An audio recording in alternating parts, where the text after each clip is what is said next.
주제로 함께 하겠습니다. 우리 모두는 누구든지 성령 하나님의 은혜로 우리는 살아가고 있습니다. 이 사실을 분명히 알고 깨달은 사람들은 늘 하나님께 감사를 드리고 하나님께 영광을 높이 올려드립니다. 아멘. 하나님께서는 이 세상 모든 사람들에게 은혜를 베푸시기를 원하시며 이것을 기뻐하십니다. 그런데 성령 하나님의 은혜에는 두 가지가 있습니다. 첫째는 악한 자나 불의한 자나 믿는 자나 믿지 않는 자나 구별 없이 모든 이에게 똑같이 주시는 일반 은혜가 있습니다. 아멘. 두 번째는 하나님께서 택하고 구원하신 자들에게만 주시는 특별 은혜가 있습니다. 그런데 하나님께서 주시는 이 특별 은혜는 무엇입니까? 첫째는 예수를 믿고 구원을 받는 은혜입니다. 아멘. 예수를 믿고 구원받는 은혜는 창세전에 하나님께서 택정하신 자들에게 주시는 은혜인 것입니다. 우리가 예수를 믿게 되는 것은 아무에게나 주어진 것이 아닙니다. 즉 아무나 예수 믿고 싶다고 해서 믿어지는 것이 아니라 전적인 성령님께서 우리에게 주시는 은혜인 것입니다. 여러분이 예수를 믿고 있는 것은 하나님께서 특별히 여러분을 세상에서 이끌어내어 주셨기 때문입니다. 이것이 바로 특별 은혜인 것입니다. 요한복음 6장 44절에 성령으로 하지 아니하고는 누구든지 예수를 주시라고 할 수 없다고 말씀하고 있습니다. 성령님께서 예수님을 주라고 신하게 하시는 것이라고 말하고 있는 것입니다. 아멘.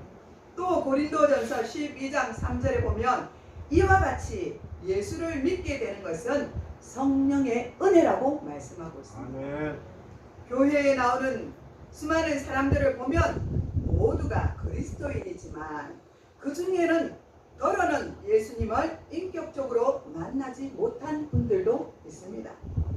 그리고 믿는 가족과 친지분들에게 억지로 끌려 나와서 교회가 어떤 곳인지 구경하러 나오신 분들도 있습니다.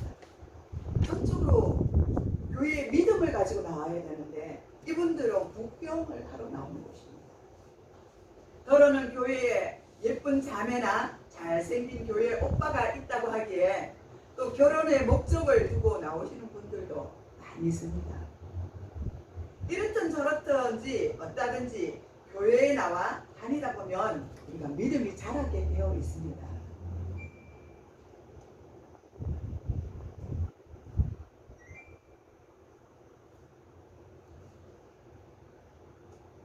성령으로 거듭난 사람들의 증거는 그 사람에게 회개가 있다는 것입니다.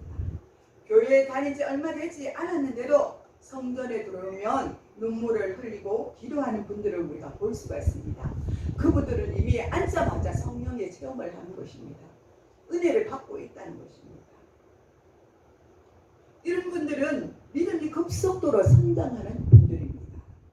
눈물로 회개한다는 것은 참 신자가 되었다는 증거입니다. 또한 성령으로 거듭난 사람들에게는 그 속에 성령님이 함께 하신다는 증거입니다. 또 고린도전서 3장 16절 1절에 보면 너희는 너희가 하나님의 성전인 것과 하나님의 성령이 너희 안에 계시는 것을 알지 못하느냐. 우리는 살아계시는 하나님의 성전입니다. 우리 심령에는 하나님이 계시는 것입니다. 우리는 겉으로 보기에는 그냥 사람의 모습이지만 이 가슴 심령 안에는 우리의 몸이 바로 성전인 것입니다. 예수를 믿는 자 안에는 하나님의 성령이 가시고 계심으로 믿는 자 한 사람 한 사람이 다 모여 있는 이곳이 교회라는 곳입니다. 그래서 우리는 성전인 우리 몸을 함부로 하면 안 된다는 것입니다. 물론 술을 먹고 담배를 피울 수도 있어요. 그러나 믿음 없을 때는 우리가 그렇게 할 수 있습니다. 그러나 우리가 성경을 바라보면 성경 안을 보면 이 성전이 우리 몸이 성전이라고 말씀하고 있는 것입니다. 그래서 우리는 함부로 이 성전에 우리가 함부로 할 수 없다는 것입니다. 성령을 받은 사람들은 그래서 성령을 모시고 사는 것입니다. 아멘. 이에 대하여 요한복음 14장 26절에 이렇게 말씀하고 있습니다. 보혜사 곧 아버지께서 내 이름으로 보내실 성령 그가 너희에게 모든 것들을 가르치시고 내가 너희에게 말한 모든 것을 생각나게 하시리라. 이렇게 말씀. 성령 하나님께서 우리에게 생각나게 하신대요. 예수님이 성령을 보내주신 이유가 그거예요. 우리의 지혜와 우리의 모든 생각은 우리가 하는 것이 아니라 성령님께서 가르쳐 주시고 지시해 주시고 그렇게 우리를 이끌어가고 있다고 말씀하고 있는 것입니다. 아멘. 또 요한복음 16장 13절에서 14절에 보면 진리의 성령이 오시면 그가 너희를 모든 진리 가운데로 인도하시리니 그가 스스로 말하지 않고 오직 들은 것을 말하며 장래의 일을 너희에게 알리시리라. 그가 내 영광을 나타내리니 내 것을 가지고 너희에게 알리겠습니다 하셨습니다. 이렇게 성령님께서 오셔서 우리가 말씀을 읽고 암송하고 우리가 기억하고 있잖아요. 그러면 때에 대해서 우리가 말씀을 사용해야 되잖아요. 그때 성령님께서 생각나게 하신다는 거예요. 우리를 통해서 우리 생각 속에 우리 마음을 주장해서 생각나게 하신다고 말씀하고 있습니다. 오늘날 교회 안에도 또 문제가 많은 까닭이 있습니다. 진실된 성도들과 그렇지 못한 성도들이 우리는 함께 섞여 있습니다. 신앙생활을 같이 하고 있지만 진실로 정말 하나님을 믿고 예수님을 믿고 다른 사람들이 있는가 하면 아직 거듭나지 못해서 진실하게 살아가지 못하는 분들도 함께 살아가고 신앙생활을 하고 있다는 것입니다.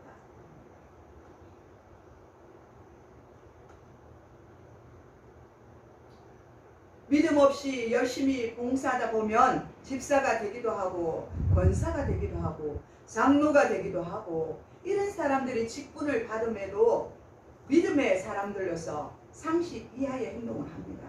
이런 사람들이 받았지만 믿음이 없는 사람요. 그죠? 직분을 받았지만 믿음이 없어서 이들이 상식 없는 행동을 합니다. 그래서 교회를 욕먹이고 교회에 그죠? 힐난을 하는 사람들이 많잖아요. 교회가 똑바로 서 있지 못하고 믿음의 사람들이 바로 서 있지 못하니까 교회를 향해서 돌을 던지는 것입니다. 우리는 믿음의 사람으로서 바른 행동을 해야 하는 것입니다. 아멘. 정말 믿지 않는 자들 앞에서 우리의 바른 양심과 행동을 할 때 이들이 우리 모습을 보고 우리의 본을 쫓아서 이들이 예수 믿고 구원받게 된다는 사실을 여러분은 아시기 바랍니다. 아멘. 교회 안에는 신령한 자들만 있는 것 같습니다. 그러나 육신적으로 살아가는 자들도 있습니다. 이 사람들은 밥을 먹는 사람들이 아니라 아직도 젖이나 죽을 먹는 어린아이와 같은 자들이라고 말씀하고 있습니다. 신앙이 제대로 아직 자라지 못한 자들이라고 말하고 있는 것입니다. 그렇습니다. 교회는 병든 자들이 오는 곳입니다. 아프고 힘들고 어렵고 가난한 자들이 오는 곳입니다. 사실은 부유한 자들도 물론 예수를 믿고 구원을 받아야 되지만 어렵고 힘들고 지친 자들이 이곳에 와서 회복을 받고 치유를 받고 예수님을 만나고 다시 세상에 나가서 승리를 해야 된다는 것입니다. 아멘. 그런데 우리는 이 교회가 바르게 정체성을 갖지 못해서 많은 어려운 자들이 오지만 그들을 도와주지 못하고 있는 것이 현실입니다. 우리는 이것들을 부끄럽게 생각해야 합니다. 육체적인 이런 자들을 고린도전서 3장 1절에서 3절에는 이렇게 말씀하고 있습니다.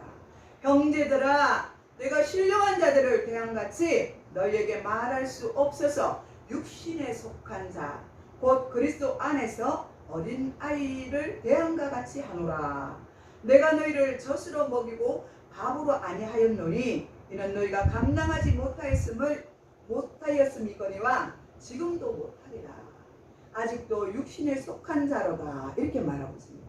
아직도 육신에 속해 있어요. 예수를 믿고 구원을 받았으면 성령 충만함을 받고 성령의 체험을 받아서 거듭난 자로서의 삶을 살아가야 되는데 아직도 주님을 온전히 못 만나서 성령 체험이 없어서 육신에 속한 자로 살아가고 있다는 것입니다. 너희 가운데 시기와 분쟁이 있으니 어찌 육신에 속하여 사람을 따라 행함이 아니고, 주님을 믿는다고 하지만 아직 어린아이 같은 그런 사람들이 있습니다. 평소에는 잘 지내다가도 이런 자들은 한번 화가 나면 그냥 성질이 폭발합니다. 그래서 이제까지 잘 지내왔던 것들을 한순간에 폭발하고 만다는 것입니다. 고쳐야 돼요. 이거는 이 사람들은 성령을 아직 제대로 받지를 못했어요. 정말 하나님의 진실한 성령을 받은 사람들은 거듭난다고 했지 않습니까? 거듭나고 병원화된다고 말씀하고 있습니다. 그런데 이런 분들은 그렇게 되지 못했기 때문에 이 성격이 한순간에 폭발해서 모든 것들을 다 잃어버리는 것입니다. 믿음이 작은 사람들은 근심 걱정이 많고 또한 의심과 두려움이 많습니다. 그러므로 원수 마귀를 이기지 못하고 세상과 타협할 때가 많이 있습니다.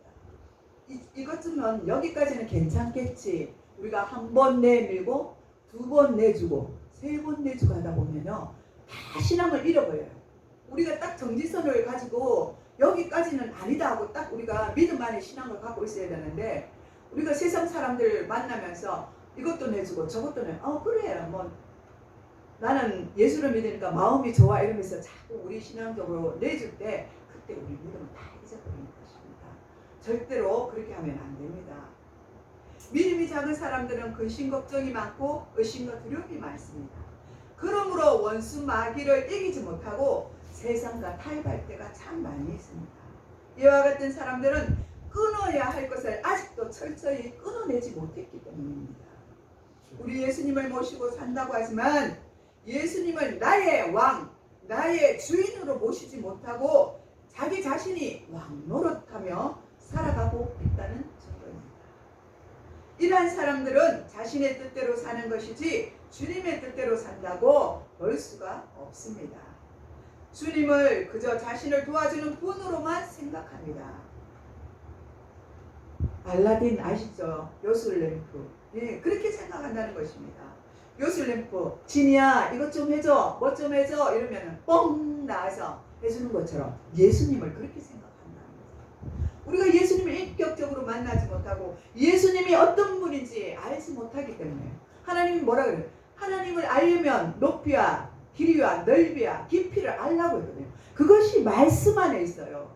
말씀의 높이, 깊이, 넓이 다 이것을 알려면 성경을 알아야 돼요. 성경을 모르면 안 된다는 것입니다. 아멘. 예수님의 제자들은 3년을 주님을 따라다녔습니다. 비가 오나 눈이 오나 밤낮 주야로, 이제 거기는 눈이 안 왔지만 우리말로 치면은 그렇게 주님을 3년을 따라다녔습니다. 그런데 그들은 믿음이 작아서 서로 질투하였습니다. 서로 높은 자리를 차지하려고 그랬던 것입니다. 예수님이 임금이 되시면 서로 자기의 자리를 차지하려고 했던 것입니다. 나는 자의정하고 너는 의정하고 이렇게 그 자리를 한 자리를 차지하고 싶어 했습니다. 그리고 예수님이 십자가를 질 때도 그들은 어떻게 했습니까? 두려워서 도망가고 말았습니다. 그리고 예수님을 모른다고 부인하기까지도 했습니다. 이런 제자들에게 주님은 믿음이 작은 자여 왜 의심하였느냐고 제자들을 책망하시기도 하셨습니다. 믿음이 없으면 자기가 어디에 서야 하는지를 분간하지 못하는 것입니다. 자기의 정체성을 알지 못하는 것입니다. 그러나 요한복음 20장 19절에 부활하신 예수님께서 제자들을 찾아오셔서 예수님이 손을 보여주면서 못자국 난 손을 보여주십니다. 그리고 또 빌라도 병정에게 찔리신 옆구리를 보여주십니다. 참으로 빌라도 병정이 예수님 옆구리를 찔렸잖아요. 그리고 물과 피를 다 쏟아내셨잖아요. 누구 때문에요? 우리 때문에요. 아멘. 우리의 죄 때문에 아멘. 예수님께서 그와 같은 질고를 당하셨던 것입니다. 아멘. 그리고 예수님이 그곳을 보여주시면서 성령을 받으라 이렇게 말씀하셨습니다. 그리고 사도행전 1장 4절에서 5절에 승천하시기 전에 마지막으로 예수님이 명령하셨습니다. 예루살렘을 떠나지 말고 내게서 들은 바 아버지께서 약속하신 것을 기다리라. 네. 요한은 물로 세례를 베풀었으나 너희는 몇 날이 못되어 성령으로 세례를 받으리라. 이렇게 말씀하셨습니다. 두 번째는 성령 충만함을 받는 은혜입니다. 여러분 중에는 물 세례를 받으신 분들이 있을 것입니다. 물 세례란 사람들을 데리고 요단강에 가서 두 사람이 양손을 붙잡고 물속에 완전히 잠기게 합니다. 그리고 다시 일으켜 세워줍니다. 이 뜻은 무엇이냐면은 우리의 옛사람이 죽고, 그죠? 하나님의 자녀로 다시 태어난다는 뜻을 가지고 있는 것입니다. 이러한 예식을 하는 것입니다. 마찬가지로 성령 세례도 은혜의 강에 완전히 잠겼다가 나오는 것을 말하는 거예요. 성령 세례를 받으면요, 회개를 하는 것입니다. 자기도 알 수 없는 그런 아주 어렸을 때 그 죄도 다 고백을 하면서 예수님께 고백하고 새 사람으로 거듭나는 것입니다. 그래서 성령 세례를 통하여 우리의 옛사람이 다 죽고 옛 성질이 다 죽고 이전에 하나님을 만나기 전에 잘못 살았던 것들이 다 죽고 성령의 사람으로 다시 태어나는 것을 말합니다. 아멘. 오늘 본문을 함께 읽어보겠습니다. 2장 1절에서 4절 우리가 다시 한번 읽어보겠습니다. 시작. 오순절날의 이름에 그들이 다같이 한 곳에 모였더니 호련히 하늘로부터 급하고 강한 바람 같은 소리가 있어 그들이 앉은 온 집에 가득하며 마치 불의 혀처럼 갈라지는 것들이 그들에게 보여 각 사람 위에 하나씩 임하여 있더니 그들이 다 성령의 충만함을 받고 성령이 말하게 하심을 따라 다른 언어들로 말하기를 시작하였더라. 아멘. 그렇습니다. 이제 오순절 날이 이름에 그들이 다 같이 한 곳에 모였습니다. 근데 하늘로부터 그저 급하고 강한 바람이 불어져요. 그리고 그들이 기도하고 있는 그 집에 가득 찼습니다. 마치 불의 혀처럼 갈라지는 것들이 그들 각 사람 머리 위에 이렇게 막 있습니다. 혀처럼 생긴 그 불이요. 그리고 다 그들이 성령의 충만함을 받고 성령이 말하게 하심을 따라 다른 언어들로, 이것이 방언입니다. 방언의 역사가 아마 그곳에서 일어난 것입니다. 아멘. 그러니까 막 지금 말하면 우리 교회도 지금 방언하잖아요. 다 교회들이요. 그런 방언의 역사가 일어났습니다. 그러니까 하나님의 표적이 그곳에서 정말로 일어났다는 것입니다.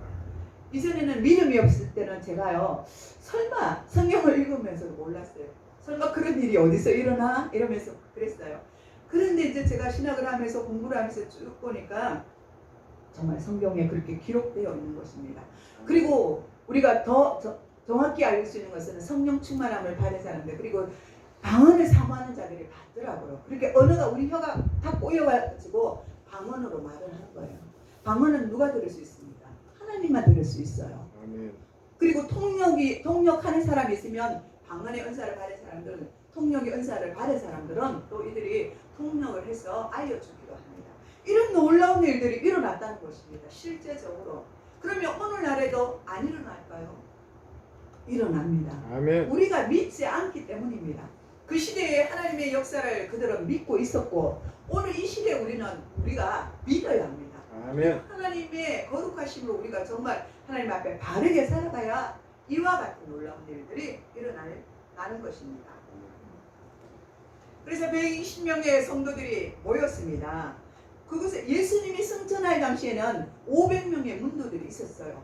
그리고 수많은 사람들이 그곳에서 예수님이 승천하는 것을 바라보았어요. 그리고 그들 중에 성령의 충만함을 받은 120명이 모여서 마가다락방에서 기도하였던 것입니다. 그들이 성령의 충만함을 받았던 것입니다. 성령의 충만함을 받게 되자 하늘로부터 강한 바람 소리가 들리고 마치 불꽃이 갈라지는 것처럼 성령의 불이 각 사람에게 임하였습니다. 아멘. 오늘 말하자면 오늘 이 시간에 아멘. 우리가 말씀을 들을 때 아멘. 우리 머리 위에 성령의 불이 임하였다는 것입니다. 아멘. 얼마나 놀라운 일입니까? 이 갈라지는 성령에 각 사람이 임했습니다. 이 광경을 본 사람들은 아마 충격을 받았을 것입니다. 오늘 우리도 이와 같은 일들이 일어난다면 우리가 충격받지 않겠습니까? 너무 놀라서 그냥 화날짝 뛰어나가서 그냥 사람들을 불러다가 교회 안에 앉지 않겠습니까? 하나님의 역사가 일어났다고, 하나님이 이곳에 왔다고 우리가 그렇게 전하지 않겠습니까? 이 광경을 본 사람들은 아마도 놀라운 충격에 빠졌을 것입니다. 성령의 충만함을 받을 때 이와 같은 표적의 기사가 일어납니다. 아멘. 여러분도 성령 충만함을 받은 체험이 있을 것입니다. 아멘. 각자가 있을 것입니다. 저도 기도하다가 성령의 충만함을 받은 적이 있습니다. 제 나이가 33 정도 되었을 때 이제 교회에서 이제 수련회를 갔습니다. 그 해에 이제는 수련회에 가서 성령 세례를 받은 것입니다. 저도 몰랐어요. 저도 모르게 막 그런 역사가 일어난. 그때 한 1000명이 모여서 그 수련회를 하는데 그곳에서 이제 기도에 들어가는데 다 기도를 하니까 그냥 제 입에서 방언이 터지더라고요. 그러면서 4시간을 울면서 회개를 했는 거예요. 제가 예수를 믿다가 어릴 때 또 세상에 갔다가 왔잖아요. 그래서 이 세상에서 또 온갖 죄를 다 저질렀겠죠. 이러면서 하나님 앞에 막 회개가 터졌는데 어찌할 바를 제가 멈출 수가 없어요. 하나님이 멈춰주셔야지요. 근데 멈출 수가 없는데 계속 회개가 터져나서 회개를 하니까 성령을 부어주시더라고요. 그래서 막 제가 방언을 하고 그때 방언도 받았습니다.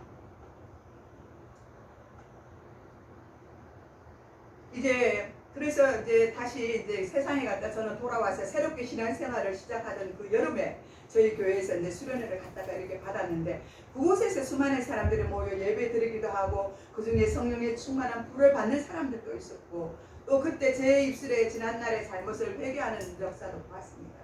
몇 시간을 눈물과 콧물로 흘리면서 회개하고 있었다고 같이 간 성도들이 제게 말씀해 주셨습니다. 분명한 것은 확실히 성령의 충만함을 받을 때는 그 나름대로의 표적이 나타난다는 것입니다. 이 표적은 자신도 알고 다른 사람도 압니다. 그런데 이와 같은 때에 주의가 필요한 것은 성령의 표적도 있지만 사단의 표적도 있다는 것입니다. 아멘. 많은 사람들이 표적만 따라 나서지만 사실은 그것이 성령의 역사인 줄 알고 쫓아가지만 그러나 사단의 미혹의 영에 사로잡혀 패망하는 것도 볼 수가 있습니다. 마태복음 24장 24절에는 거짓 그리스도인들과 거짓 선지자들이 일어나서 큰 표적과 기사를 보여 할 수만 있다면 택하신 자들로 미혹하리라고 말씀하고 있습니다. 그러니 거짓 표적에 대해 절대로 속아서는 안 됩니다. 절대로 속지 마시기 바랍니다. 아멘. 우리는 표적을 우상화해서도 안 됩니다. 표적보다 더 중요한 것은 내적 증거입니다. 내적인 증거를 통하여 확실히 변화가 일어납니다. 성도들이 성령의 은혜를 받으면 온유해지고 진실해지고 겸손해지고 단순해집니다. 또 어린아이처럼 순박해집니다. 신앙이 순수해지는 것입니다. 그리고 사랑이 많아지는 것이 특징입니다. 특히 직장에 다니시는 분들은 성령을 받으면 모범적으로 일을 함으로써 믿지 않는 자들로부터 칭찬을 받습니다. 성령의 은혜를 받은 교회의 특징이 또 있다면 그것은 사랑이 많은 교회가 되는 것입니다. 성령의 은혜를 받으면 기쁨이 충만해져 예배의 간격이 있고 찬양의 간격이 있고 기도 생활이 잘 됩니다. 성령의 은혜를 받은 사람들은 마음의 천국을 이루고 살아갑니다. 아멘. 사도행전 2장에 예루살렘 교회가 성령 충만한 은혜를 받아서 사도들의 가르침을 받고 서로 교제하고 떡을 떼며 오로지 기도하기에 힘쓰리라고 말씀하고 있습니다.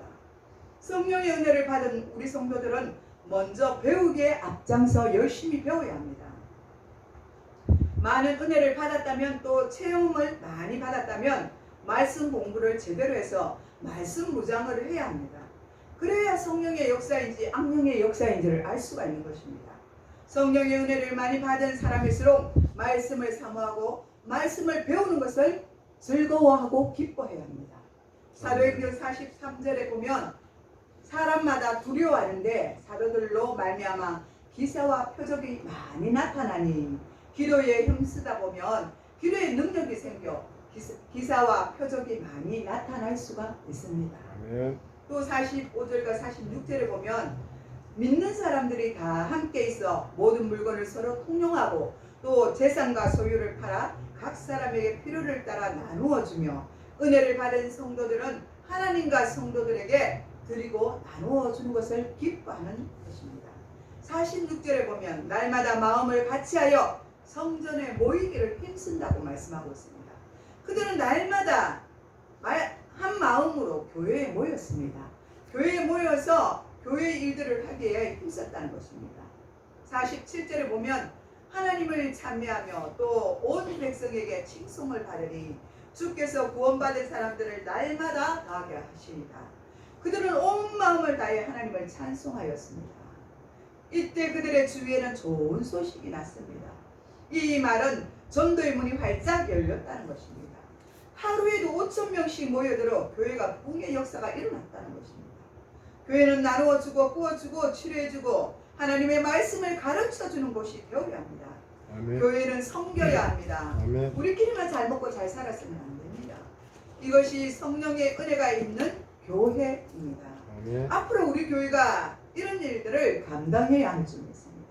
지금은 시작은 미약하지만 그죠? 끝은 창대하리라고 말씀하지 않았습니다. 아멘. 우리 교회가 지금 작은 것으로 지금 옷이나 그죠? 또 전도를 하고 있습니다. 매주 지금 거의 2년째 계속해서 매주 주일마다 이 일을 행사를 하고 있습니다. 이것이 이제 시작인 것입니다. 아멘. 하나님이 이걸 통해서 하나님의 역사가 일어나게 될 줄 믿습니다. 아멘. 초대교회 성도들에게 어떻게 성령의 충만한 은혜를 받았는지를 살펴보면 그들은 예수님의 말씀을 잘 들었습니다. 부활하신 예수님이 감람산에서 승천하실 때 그들은 직접 주님의 말씀을 듣고 성령 충만한 은혜를 받았습니다. 말씀 듣는 것은 이렇게 귀한 것입니다. 로마서 10장 17절에 믿음은 들음에서 나며 들음은 그리스도의 말씀으로 말미암느니라고 말씀하셨습니다. 그러므로 우리는 예배 시간에 말씀에 집중해야 합니다. 아멘. 말씀을 듣는 자들에게 기회들이 주어집니다. 아멘. 말씀을 들어야 우리가 기회를 얻을 수 있지 않습니까? 믿을 수 있는 기회, 또 은혜를 받을 수 있는 기회, 축복의 기회를 우리는 받을 수가 있습니다. 아멘. 또 그들은 말씀을 듣고 순종을 했습니다. 말씀 듣고 순종하지 않으면 아무런 일이 일어나지 않습니다. 앞에 말씀드린 것이 모두 헛것이 되고 마는 것입니다. 그들은 예수님께서 승천하실 때 그 자리에서 500명의 문도들이 있었습니다. 분명히. 그러나 그 수많은 사람들 가운데 다 가고 120명만 남았습니다. 사도행전 5장 32절에 하나님께서 말씀에 순종하는 120명에게 성령을 부어주셨습니다. 우리가 하나님의 말씀을 듣는 것도 중요하지만 또한 순종하는 것이 중요합니다. 수많은 그리스도인들이 성도답게 살지 못하는 것은 불순종하기 때문입니다. 교회 안에 아무리 성도가 많을지라도 말씀대로 살지 않으면 결단코 선한 영향력을 끼칠 수가 없습니다. 이제 그들은 오래 또 기도를 했습니다. 예수님의 말씀을 듣고 제자들과 여자들은 120명이 모여서 오랫동안 다락방에서 기도를 했습니다. 오순절이 되어 오순절이란 50일간을 말하는 것입니다.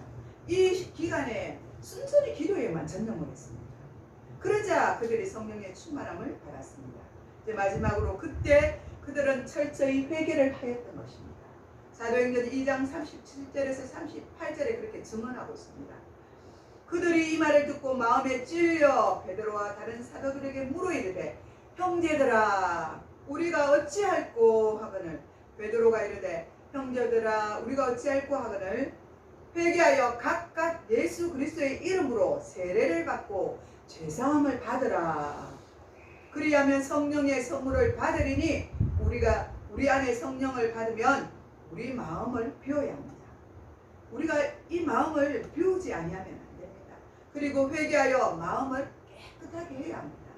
내 안에 있는 죄악을 다 토해내고 회개하며 눈물로 주님 앞에 십자가의 보혈로 우리의 심령을 씻어야 합니다. 이 은혜는 하나님께서 우리에게 거저 주시는 은혜입니다. 그러나 우리가 성령의 충만함을 받으려면 부단히 노력을 해야 합니다. 하나님의 말씀을 열심히 듣고 노력해야 합니다. 말씀대로 순종해야 합니다. 기도해야 합니다. 철저히 회개해야 합니다. 이렇게 할 때 성령의 충만한 은혜를 받게 될 것입니다. 아멘. 할렐루야. 기도하겠습니다. 하나님 아버지, 오늘도 복된 주일날 주님 전에 예배자로 저희들을 세워주심을 감사합니다.